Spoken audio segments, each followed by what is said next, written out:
Hello everyone. तो आज हम पढ़ेंगे lecture number 1.004 of chapter number 1 sets. तो इस लेक्चर में हम equal sets, equivalent sets and overlapping sets इनके बारे में डिस्कशन करेंगे।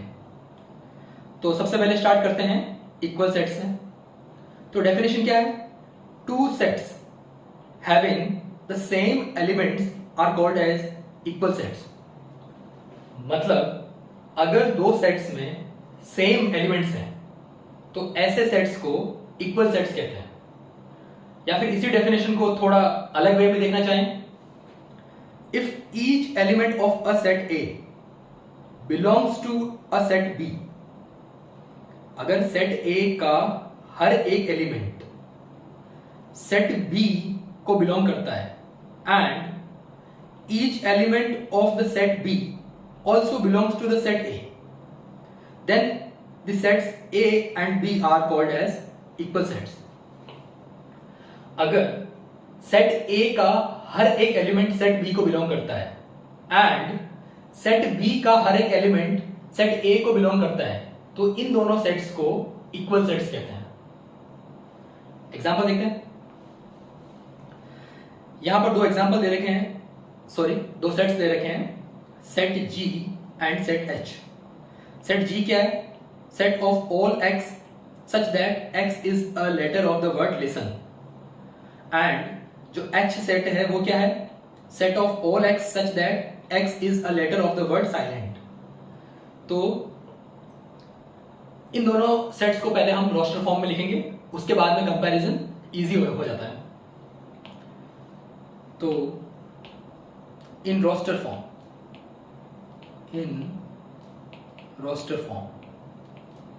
पहले G को लिखा मैंने। G क्या है? लिसन वर्ड के लेटर्स का कलेक्शन है। तो G क्या हो जाएगा? L I S T E N, ठीक है। और H जो क्या है? साइलेंट वर्ड के लेटर्स का कलेक्शन है। तो H क्या हो जाएगा? S I L E N T, ठीक है। तो ये G और H को मैंने रोस्टर फॉर्म में लिख दिया। अब ध्यान से देखिए, हमको ये देखना है कि G और H के सारे एलिमेंट सेम है कि नहीं है। तो ध्यान से देखिए, ये जो L है यहां पर भी है, I दोनों में है, S दोनों में है, T दोनों में है, E दोनों में है, N दोनों में है। तो हमने देखा कि इन दोनों सेट्स के सारे एलिमेंट सेम हैं, तो ये दोनों कैसे हो जाएंगे? इक्वल सेट्स, ठीक है।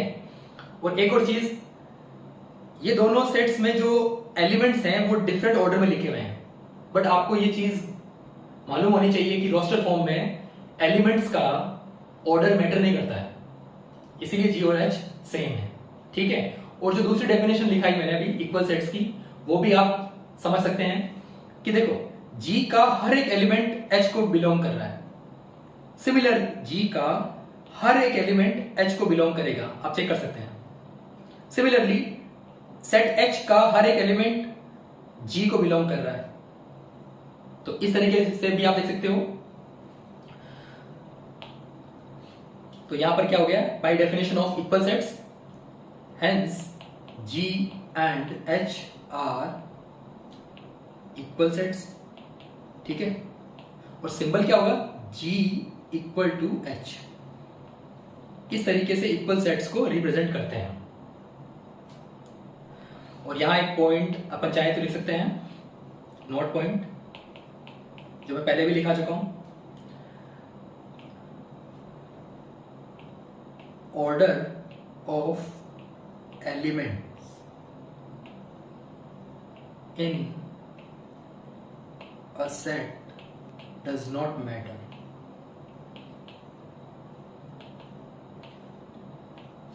ठीक है। किसी भी सेट में जो एलिमेंट्स है उनका ऑर्डर मैटर नहीं करता है, ठीक है। इसीलिए जो G और H है दोनों इक्वल सेट्स हो गए हैं। एक और एग्जांपल देखते हैं। इस वाले एग्जांपल में क्या है?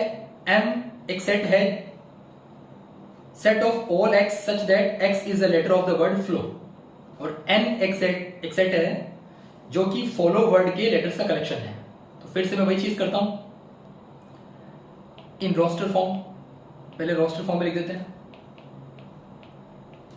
एम को लिखा तो क्या आएगा, FLOW, ठीक है। और एन को लिखा मैंने तो क्या आएगा, FOLLOW। अब हमको मालूम है कि रोस्टर फॉर्म में जो एलिमेंट्स हैं उनका रिपीटेशन अलाउड नहीं है। तो इसको मैं जब सिंप्लीफाई करूंगा सेट एन को, तो ये सेट एन बन के क्या आएगा,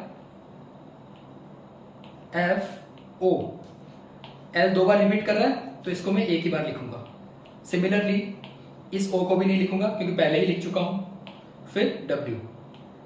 अब ध्यान से देखिए, M को और N को, ये जो F है इन दोनों में है, L दोनों में है, O दोनों में है, W दोनों में है।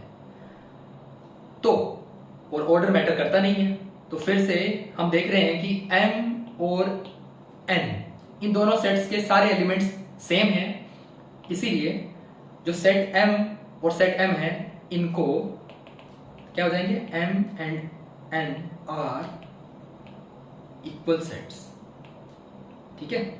और रिप्रेजेंट कैसे करेंगे, M इक्वल टू N। और यहां पर एक पॉइंट दोबारा लिख सकते हैं हम, क्या, यहां जैसे मैंने इन एलिमेंट्स का रिपीटेशन हुआ था उनको हटा के मैंने सारे एलिमेंट्स को सिंगल टाइम ही लिखा। इसका मतलब क्या लिख सकते हैं हम, repetition of elements in a set is not allowed, ठीक है। तो एलिमेंट्स का रेपिटेशन एक सेट में अलाउड नहीं होता है। नेक्स्ट, अब ये एक एग्जांपल दे रखा है, इसमें क्या बोल रखा है कि set A is equal to क्या है, सेट, उसमें दो एलिमेंट्स हैं x plus 3y comma x minus Y. तो इस सेट A के अंदर दो एलिमेंट्स हैं। सिमिलरली सेट B में दो एलिमेंट्स हैं -5 एंड 7। अब क्वेश्चन में बोला है कि x कोमा y के सारे पॉसिबल ऑर्डर पेयर्स आपको बताने हैं such that A equal to B। मतलब सेट A और सेट B अगर इक्वल हो जाएंगे तो x कोमा y इनकी पॉसिबल वैल्यूज क्या होगी वो आपको बतानी है, ठीक है। तो सॉल्व करते हैं, देखते हैं कैसे सॉल्व होगा। इसको मैं कॉपी कर लेता हूं। अब ध्यान से देखिए,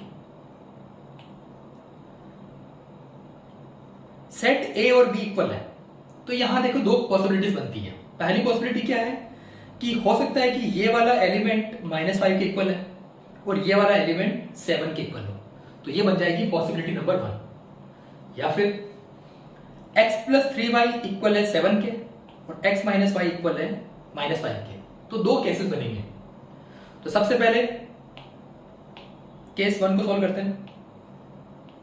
केस 1, इस केस में क्या ले रहा हूं कि जो x प्लस वाई है ये मैं इक्वल ले रहा हूं -5 के, और x माइनस वाई जो है वो इक्वल ले रहा हूं मैं 7 के। क्या लिया मैंने, x प्लस 3y जो है फर्स्ट एलिमेंट वो मैंने -5 के इक्वल लिया, and x minus Y second element लिया मैंने 7 के इक्वल, ठीक है। इसको बोला मैंने इक्वेशन 1, इसको बोला मैंने इक्वेशन 2। Solving equations 1 and 2। अब इसको आप सिंपल तरीके से सॉल्व कर सकते हो कि 1 में से 2 को सब्ट्रैक्ट कर दो तो कितना आएगा। मैंने क्या किया, 1 माइनस 2 किया तो क्या आएगा, x से x कैंसिल आउट हो जाएगा, 3y में से -y गया तो कितना बचेगा, 4y, -5 -7 कितना हो जाएगा, -12, -5 में से 7 गया तो कितना बचेगा, -12। तो यहां से y इक्वल टू कितना आएगा, -3। अब ये y की वैल्यू आप किसी भी एक इक्वेशन में रख दीजिए, ठीक है। तो यहां से x इक्वल टू कितना आएगा, सॉल्व कर सकते हैं, 7 plus Y, x equal to 7, y की वैल्यू रख दी मैंने -3 तो x इक्वल टू कितना आएगा, 4। तो x कोमा वाई की वैल्यू कितनी आ गई, इसको मैं यहां लिख देता हूं। तो यहां से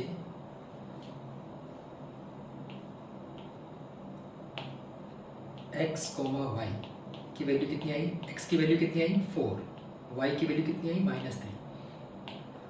तो मैंने पहली पॉसिबिलिटी कंसिडर कर ली कि ये एलिमेंट -5 के इक्वल है और ये एलिमेंट 7 के इक्वल है। तो सॉल्व करने पर x comma Y is equal to कितना आया 4 कोमा -3। सेकेंड पॉसिबिलिटी देखते हैं।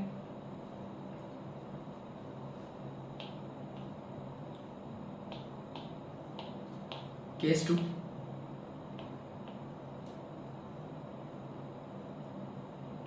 ठीक है। अब क्या पॉसिबिलिटी है कि ये एलिमेंट इक्वल होगा 7 के और ये एलिमेंट होगा -5 के। ये एलिमेंट इक्वल होगा 7 के, ये एलिमेंट इक्वल होगा 5 के। तो x प्लस 3y इस बार मैंने इक्वल लिया 7 के and x minus Y equal to लिया मैंने -5 के। इसको मैंने बोला इक्वेशन नंबर 3, इसको बोला मैंने इक्वेशन नंबर 4।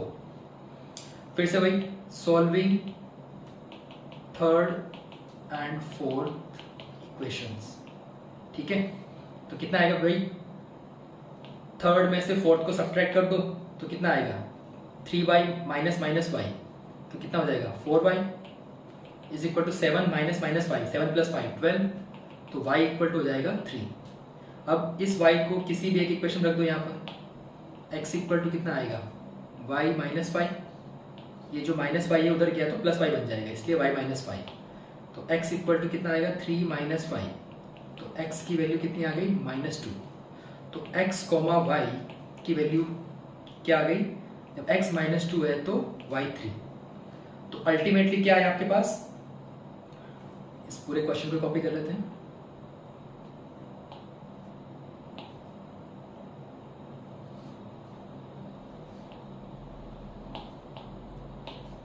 तो ये सेट और a और b दे रखा है और क्वेश्चन में बोला है कि a b के इक्वल है।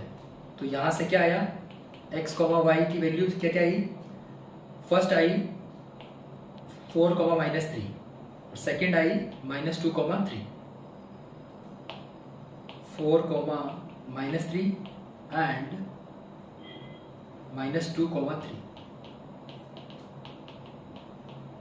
देखो आप वेरीफाई भी कर सकते हो, जब x 4 और y -3 आप यहाँ पुट करके देखो, यहाँ 4 पुट किया और -3 पुट किया, 4 प्लस 3 इंटू -3, यहाँ से देखिए x प्लस 3y, x कितना लिया मैंने 4 प्लस 3 इंटू y की वैल्यू कितनी है -3, कितना आएगा 4 माइनस 9 इज इक्वल टू -5।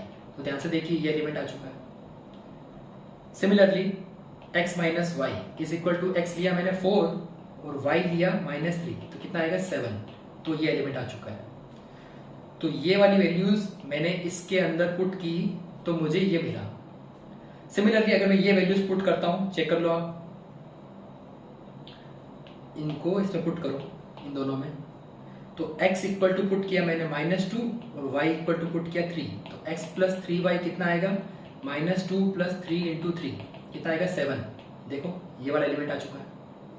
और दूसरा एलिमेंट x माइनस वाई कितना आएगा, x पुट किया -2 और y पुट किया 3, तो कितना आएगा -5। तो कौन सा एलिमेंट आ गया, ये। देखा कि इस क्वेश्चन में अगर सेट a और b इक्वल है तो x y की जो ऑर्डर पेयर्स है ये वैल्यू आएगी, ठीक है। तो ये आपका आंसर हो जाएगा, ठीक है। अब मैं आपको इसमें एक चीज बताना चाहता हूं कि मैंने क्वेश्चन में ध्यान से देखिए, यहां पर क्या बोला कि x y के ऑर्डर पेयर्स क्या है। ये ऑर्डर पेयर्स क्यों बोला मैंने, ध्यान से देखिए। अब कुछ बच्चे क्या करते हैं, इस क्वेश्चन को आंसर को ऐसे लिखते हैं, कैसे, x इक्वल टू क्या क्या पॉसिबल वैल्यूज हैं x की 4 और -2, ठीक है, वो ऐसे लिखेंगे 4 और -2, और y इक्वल टू लिख देंगे वो -3 और 3, -3 और 3। अब ऐसा लिख देते हैं, तो ये चीज गलत है। क्यों गलत है, क्योंकि यहां से ये क्लैरिटी नहीं है कि जब x 4 है तो y कौन सा लेना है। जब आप ऑर्डर पेयर्स में लिखते हो तो यहां क्लैरिटी है कि आपने x y is equal to लिखा 4 -3, तो इसका मतलब है कि जब x 4 है तो y ऑटोमेटिकली -3 है। और x जब -2 है तो y 3 है।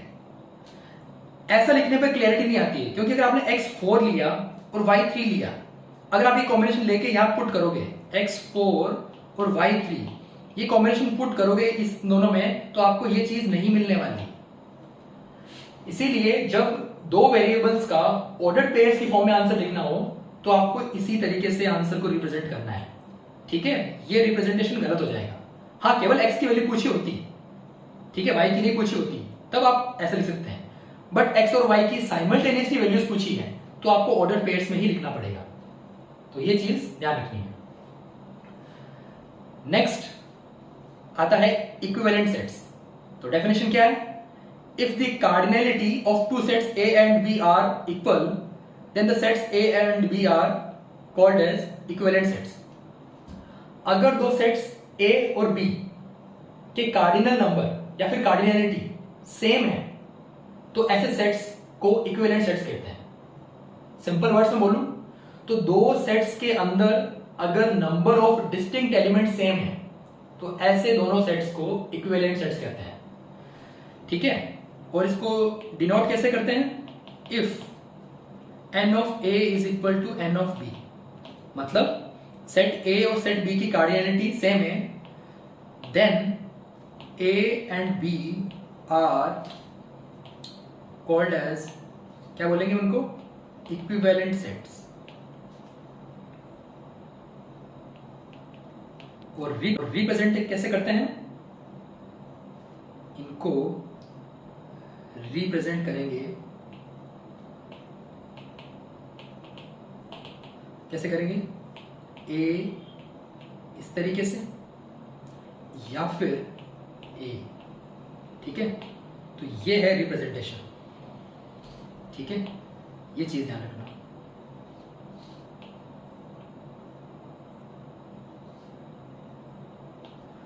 तो A और B में number of distinct element same है तो ऐसे दोनों सेट्स को, A और B को, इक्विवेलेंट सेट्स कहेंगे। ठीक है, और ये रिप्रेजेंटेशन का मेथड है इसका। अब एग्जांपल देख लेते हैं। अब ध्यान से देखिए, इन दोनों सेट्स की पहले कार्डिनैलिटी निकालते हैं। तो सेट A की अगर मैं कार्डिनैलिटी निकालना चाहूं तो सेट A के अंदर नंबर ऑफ डिस्टिंक्ट एलिमेंट्स कितने हैं? 5, तो इसकी कार्डिनैलिटी हो जाएगी 5। सिमिलरली सेट B के नंबर ऑफ डिस्टिंक्ट एलिमेंट देखूंगा तो वो भी 5 है, तो इसकी कार्डिनैलिटी भी क्या हो जाएगी? 5। ठीक है, since cardinality of A and cardinality of B is same, hence A and B are equivalent sets. और कैसे रिप्रेजेंट करेंगे? A is equivalent to B और A is equivalent to B, ये दोनों ही रिप्रेजेंटेशन होते हैं। ठीक है, नेक्स्ट एग्जांपल देखते हैं। अब यहां पर सेट P की कार्डिनैलिटी निकालता हूं तो कितनी आएगी? n of P equal to कितना आएगा? 3। अब सेट Q की कार्डिनैलिटी निकालता हूं तो कितनी आएगी? कितने एलिमेंट्स है इसमें? 6। ठीक है, तो n ऑफ P और n ऑफ Q इक्वल नहीं है, इसका मतलब दोनों इक्विवेलेंट सेट्स नहीं है, तो ये गलत है। तो ये चीज गलत है। क्यों गलत है? n ऑफ P तो ठीक है, 3 सही है, बट n ऑफ Q जो है, सेट Q में एलिमेंट्स कितने हैं वो मैटर नहीं करता है। सेट Q में डिस्टिंक्ट एलिमेंट्स कितने हैं, तो A, B और C यही डिस्टिंक्ट एलिमेंट्स है, बाकी तो ये रिपीट कर रहे हैं, तो n ऑफ Q जो होगा वो भी 3 हो जाएगा। ठीक है, तो n ऑफ P और n ऑफ Q इक्वल है, दोनों सेट्स की कार्डिनैलिटी सेम है, तो दोनों सेट्स इक्विवेलेंट सेट्स हो जाएंगे। ठीक है, तो P is equivalent to Q, या फिर ऐसे लिख सकते हैं P इक्विवेलेंट टू Q। ठीक है, तो इसमें वही सेम पॉइंट मैंने डिस्कस कर लिया कि कार्डिनल नंबर निकालने के लिए आपको नंबर ऑफ डिस्टिंक्ट एलिमेंट्स देखने हैं, टोटल एलिमेंट्स नहीं देखने हैं। ठीक है,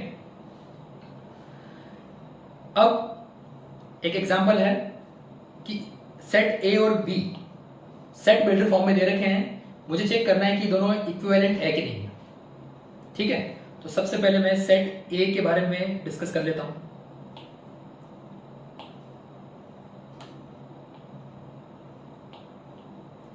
अब देखो, set A is equal to set of all x such that x is equal to n square, n belongs to natural number, और कंडीशन दे रखी है कि n क्यूब लेस देन और इक्वल टू 100 होना चाहिए। अब ध्यान से देखिए, x की वैल्यू n स्क्वायर है और n नेचुरल नंबर को बिलोंग कर रहा है, तो सबसे पहले हम ये डिस्कस करेंगे कि हम कौन कौन से n यहां पुट कर सकते हैं। कंडीशन दे रखी है कि n क्यूब लेस देन और इक्वल टू 100 आना चाहिए, तो पहले इस कंडीशन पे डिस्कशन कर लेते हैं। अब नेचुरल नंबर कहां से स्टार्ट होते हैं? 1 से। n इक्वल टू 1 पुट किया मैंने 1 से स्टार्ट किया, ये कंडीशन चेक करनी है मुझे। तो n क्यूब कितना आएगा? 1। क्या ये लेस देन और इक्वल टू 100 है? हाँ, तो सही है। n2 लिया, n क्यूब इक्वल टू आएगा 8, लेस देन और इक्वल टू 100 है? हाँ, सही है। n इक्वल टू 3 लिया, तो n क्यूब इक्वल टू आएगा 27। क्या ये लेस देन और इक्वल टू 100 है? हाँ, सही है। n इक्वल टू 4 लिया, तो n क्यूब कितना आएगा? 64, तो ये भी सही है। n5 लिया मैंने, तो n cube is equal to कितना आया? 125। क्या ये लेस देन और इक्वल टू 100 है? तो ये चीज गलत है। तो कुल मिला के मुझे n यही यूज करने हैं, n इक्वल टू 1, 2, 3 और 4, 5 यूज नहीं करना है। अब इस कंडीशन को और इसको फुलफिल करते हुए मुझे ये तो मालूम चल गया कि मुझे n की ये 4 वैल्यूज ही यूज करनी है। अब इन n की वैल्यूज को मैं यहां पुट करूंगा और x की वैल्यू निकालूंगा, तो सेट A क्या आ जाएगा मेरे पास? n की वैल्यू मैंने 1 पुट की, तो कितना आएगा? n की वैल्यू 1 पुट की, यहां पर 1 स्क्वायर 1 आएगा, फिर 2 पुट की तो 2 स्क्वायर, फिर 3 पुट की 3 स्क्वायर, 4 पुट की 4 स्क्वायर, तो अल्टीमेटली कितना आएगा? 1, 4, 9, 16। तो मैं फिर से लिख देता हूं, n 1 पुट किया तो 1 स्क्वायर, 2 पुट किया तो 2 स्क्वायर, 3 पुट किया तो 3 स्क्वायर, 4 पुट किया तो 4 स्क्वायर, 4 तक ही पुट कर सकते हैं। तो set A is equal to कितना आ गया? 1, 4, 9, 16। अब मुझे क्या चेक करना है इस क्वेश्चन में कि सेट A और B इक्विवेलेंट है कि नहीं है। जब इक्विवेलेंस है, इक्विवेलेंट ये दोनों सेट्स है कि नहीं, अगर आपको चेक करना है तो आपको केवल नंबर ऑफ डिस्टिंक्ट एलिमेंट्स से मतलब है, एलिमेंट्स क्या है उससे मतलब नहीं है। तो इस सेट की अगर मैं कार्डिनलिटी निकालूं तो कितनी आएगी? इस सेट में 4 एलिमेंट्स हैं, चारों डिस्टिंक्ट हैं, तो सेट A की कार्डिनलिटी कितनी आ गई? 4। अब सेट B की बात करता हूं, ये सेट B कॉपी कर लेता हूं मैं।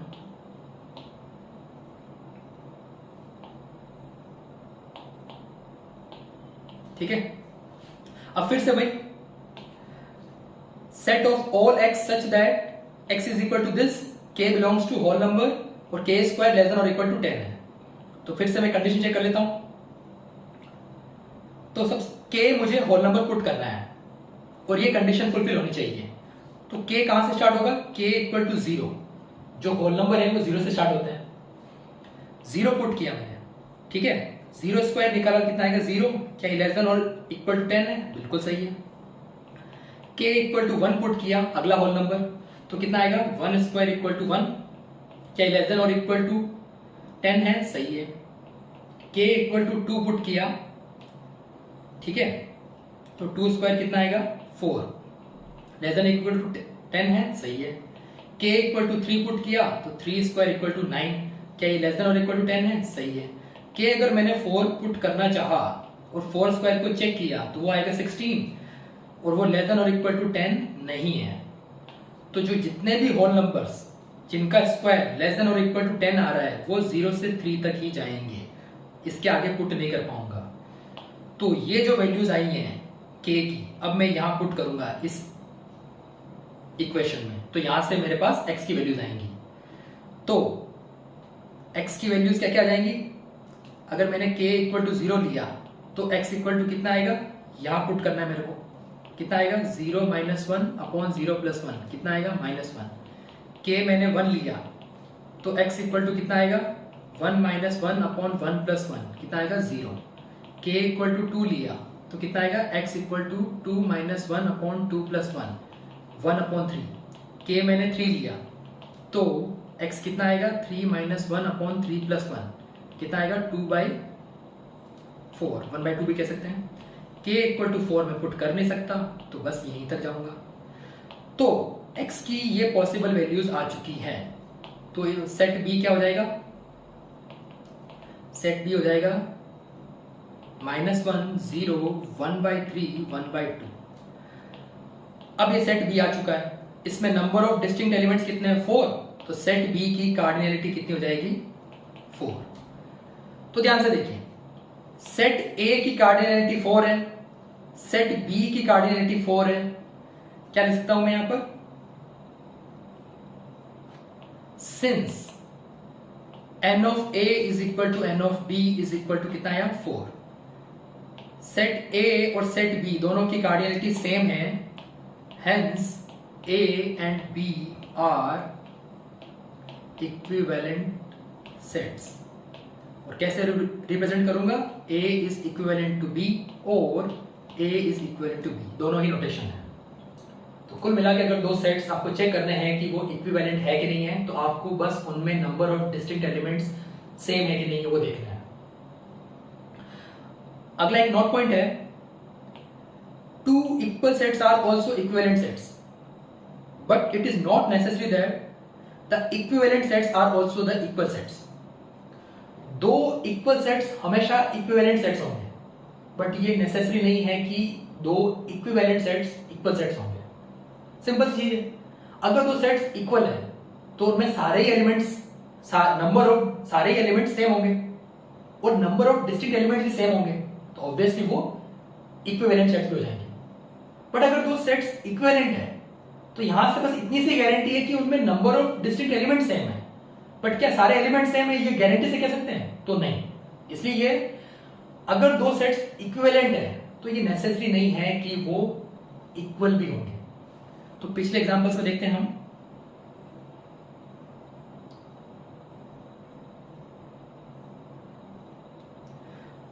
तो ध्यान से देखिए, इस एग्जांपल में यहां पर g और h इक्वल आए थे, ठीक है, क्योंकि सारे एलिमेंट सेम है, और आप इनकी कार्डिनैलिटी निकालोगे तो वो भी देखिए कितनी आ रही है, LISTEN 6 आ रही है, इसमें भी 6 आ रही है। यहां पर देखिए ध्यान से, since n of g is equal to n of h, दोनों कितना आ रहा है 6, तो g और h भी क्या हो जाएंगे equivalent, g equivalent to h। तो दो g और h इक्वल है तो उनके कार्डिनल नंबर भी सेम हो गए, तो वो इक्विवेलेंट भी हो जाएंगे।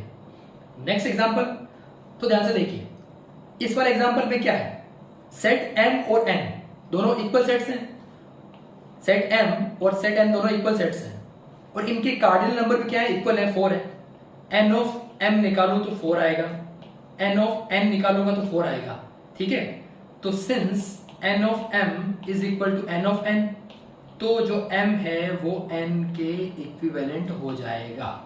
यही पॉइंट बताना था कि अगर दो सेट्स इक्वल है, यहां पर m और n इक्वल है, तो इसका मतलब m और n जो है वो इक्विवेलेंट भी हो जाएंगे। अब यहां देखिए, इस एग्जांपल में दोनों सेट्स इक्विवेलेंट है क्योंकि दोनों के कार्डिनल नंबर सेम है, बट क्या दोनों सेट इक्वल है, तो नहीं। इस केस में a is not equal to b आएगा, ठीक है। तो वही तो हम बताना चाहते हैं कि अगर a और b इक्विवेलेंट है तो ये नेसेसरी नहीं है कि a और b इक्वल होंगे। इस एग्जांपल में देख लीजिए, p और q इक्विवेलेंट है क्योंकि दोनों सेट्स में number of distinct element same है, बट क्या दोनों के एलिमेंट सेम है, तो नहीं। तो इस केस में भी सेम क्या आएगा, p is not equal to q। तो यही ये नोट पॉइंट कह रहा है कि अगर दो सेट्स इक्वल हैं तो गारंटी के साथ वो इक्विवेलेंट भी होंगे, बट अगर दो सेट्स इक्विवेलेंट हैं तो हम श्योरिटी के साथ नहीं कह सकते कि वो इक्वल सेट्स भी होंगे, ठीक है। तो इसको अगर मैं लिखना चाहूं तो कैसे लिखूंगा, तो इस पॉइंट पे हम क्या दे सकते हैं कि अगर a और b इक्वल सेट्स हैं तो इसका मतलब सेट a और सेट b दोनों के कार्डिनल नंबर सेम होंगे, और कार्डिनल नंबर सेम है तो set a is equivalent to b हो जाएगा। But if set a is equivalent to b, अगर सेट a और b इक्विवेलेंट सेट्स हैं तो इसका मतलब भी यही है कि n of a is equal to n of b होगा। बट n ऑफ a और n ऑफ b अगर सेम है, मतलब a और b इक्विवेलेंट है, तो ये नेसेसरी नहीं है, it does not imply that कि a इक्वल टू b आएगा।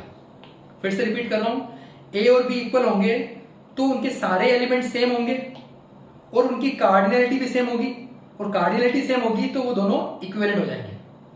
बट अगर ए और बी आपको इक्विवेलेंट दे रखा है तो यहां से इतनी ही श्योरिटी है कि उनके कार्डिनल नंबर सेम होंगे, सारे एलिमेंट सेम है, ये कंपल्सरी नहीं है।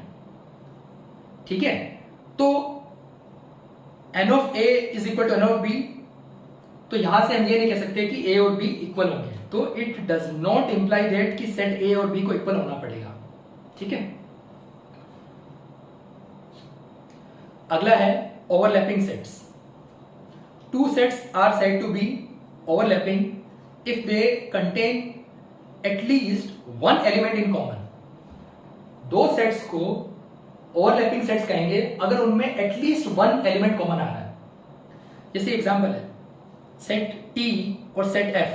T क्या है, 3 के मल्टीपल्स दे रखे हैं, 3 के 5 मल्टीपल्स दे रखे हैं। सेट F क्या है, 5 के मल्टीपल्स दे रखे हैं। तो इन दोनों सेट्स में ये 15 एलिमेंट एटलीस्ट वन एलिमेंट जो है कॉमन आ रहा है, वन से ज्यादा भी हो सकते हैं बट एटलीस्ट वन एलिमेंट अगर कॉमन आ रहा है तो ऐसे दोनों सेट्स को हम ओवरलैपिंग सेट्स कहते हैं। ठीक है, since 15 belongs to T, 15 belongs to T as well as 15 belongs to F, मतलब ये जो एलिमेंट है 15 वो T को भी बिलोंग कर रहा है और F को भी बिलोंग कर रहा है। तो यहां से हम कह सकते हैं कि T and F are overlapping sets. ठीक है, अगर दो सेट्स में एक भी एलिमेंट कॉमन आ गया, एटलीस्ट वन एलिमेंट कॉमन आना चाहिए, तो ऐसे दो सेट्स को ओवरलैपिंग सेट्स कहते हैं। और इस सेट्स में जो कुछ इंपॉर्टेंट टर्मिनोलॉजीज यूज हुई है उनका हिंदी ट्रांसलेशन भी दे रखा है। इक्वल सेट्स को कहते हैं समान समुच्चय, इक्विवेलेंट सेट्स को कहते हैं समतुल्य समुच्चय, ओवरलैपिंग सेट्स को कहते हैं अतिव्यापी समुच्चय और कॉमन को कहते हैं उभयनिष्ठ। तो इस लेक्चर में इतना ही, मिलते हैं नेक्स्ट लेक्चर में, तब तक के लिए धन्यवाद।